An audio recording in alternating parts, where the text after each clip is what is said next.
భారత రైల్వే శాఖ నిర్మించిన ఈ బ్రిడ్జ్ సైనిక బలగాలు ఎక్కువగా ఉండే ఈ ప్రాంతంలో కనెక్టివిటీ పెరగడానికి ఉపయోగపడుతుంది.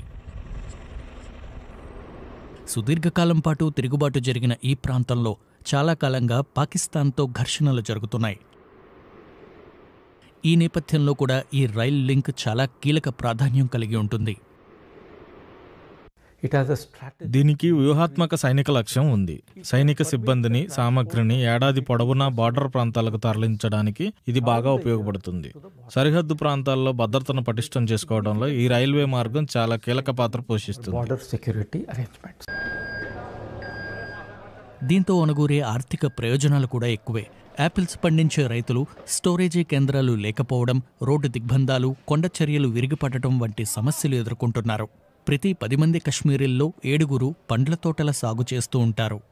తమ ఉత్పత్తుల్ని ట్రైన్ ద్వారా రవాణా చేయగలగడం అనేది తమకు గేమ్ చేంజర్ అవుతుందని గిడ్డంగి యజమాని ఉబేర్ షా అన్నారు. కశ్మీర్ను భూతల స్వర్గంగా పిలుస్తారు. ఇక్కడి ప్రకృతి సౌందర్యాన్ని ఆస్వాదించడానికి ఎక్కడెక్కడి నుంచో పర్యాటకులు వస్తుంటారు. ఈ ఏడాది మొదటి సగభాగంలో పర్యాటకుల సంఖ్య 30% పెరిగింది. ఇప్పుడు రైలొస్తే వారి సంఖ్య ఇంకా పెరుగుతుంది. అయితే ఇటీవల పెరిగిన మిలిటెంట్ కార్యకలాపాలు ప్రస్తుతం కనిపిస్తున్న శాంతి ఎంత సున్నితమైందో చెబుతాయి. కాబట్టి ఈ ప్రాంత ఆర్థిక అభివృద్ధికి కనెక్టివిటీ పెరగడం ఎంత ముఖ్యమో స్థిరత్వాన్ని సాధించడం కూడా అంతే ముఖ్యం.